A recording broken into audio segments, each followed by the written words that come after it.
A marriage's end is rarely marked by loud, dramatic events like slamming doors or shouting matches. Instead, it often occurs gradually and subtly, much like an unnoticed leak in a roof that eventually leads to a collapse. I spent 17 years married to Rebecca, sharing confidences, laughter, lazy mornings on Sundays, and goodnight kisses. Despite our flaws, I thought we were resilient and had something worth preserving. However, it became clear that I was the only one continuing the fight.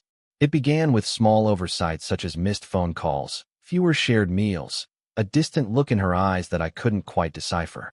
Initially, I attributed these changes to work pressures or a temporary setback. After all, every couple faces challenges, don't they? But then there were the late-night phone calls. She would often light up her screen with a smile, a sight I hadn't seen for many years before leaving the room to respond. It wasn't difficult to understand that she was not alone. One day, I returned home earlier than usual. The house carried an unfamiliar scent of costly cologne, and 2 wine glasses sat on the coffee table. One had a faint lipstick mark on its edge, a shade of red Rebecca never wore. I stood frozen, my heartbeat steady but my thoughts swirling. Soon after, she walked in, her hair slightly disheveled, her cheeks showing signs that spoke volumes. However, what astounded me wasn't the act of infidelity itself. It was the lack of emotion in her eyes when she saw me standing there. "Oh," she said casually, tilting her head. "You're home early. Should I have given you a call?" I asked calmly. She returned my gaze with a smirk.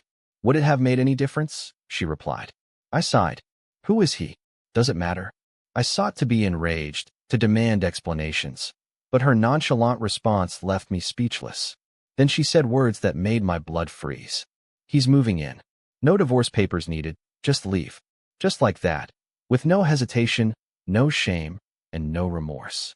I scrutinized her, searching for the woman I used to love, the one I had constructed a life with. But she was gone, vanished from sight. So, I obeyed her command. I gathered a solitary suitcase, took one last glance at the home we built together, and stepped out the door. There was no pleading, no quarrels. Only silence. Because certain acts of treachery don't warrant words.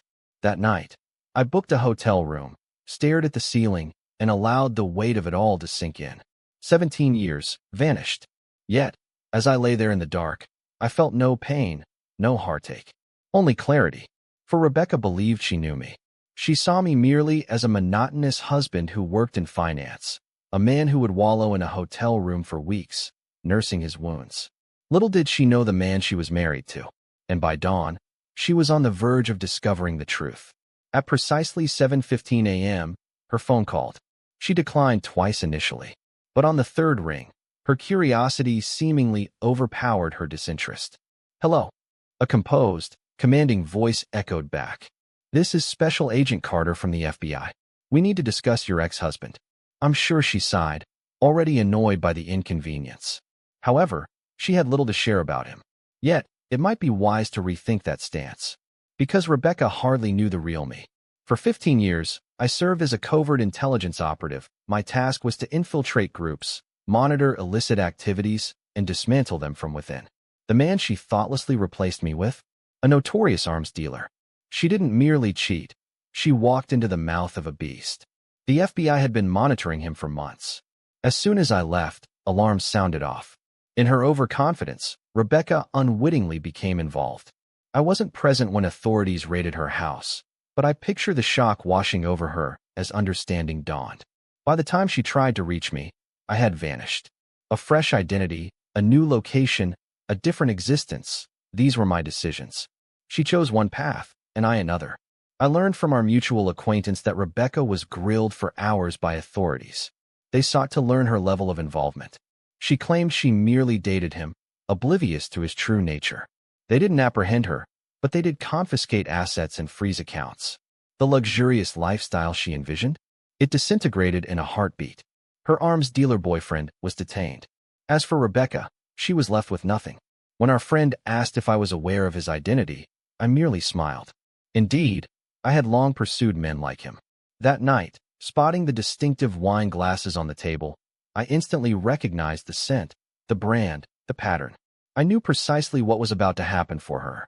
Did I feel compassionate towards her? No, because some acts of betrayal don't deserve a reprieve. And sometimes, people are unaware of who they truly wed. A year hence, I found myself at a tranquil cafe in another city, sipping coffee while observing passers-by. A fresh name, a new persona, a different life. A woman sat facing me. She was attractive with caring eyes and a soft smile.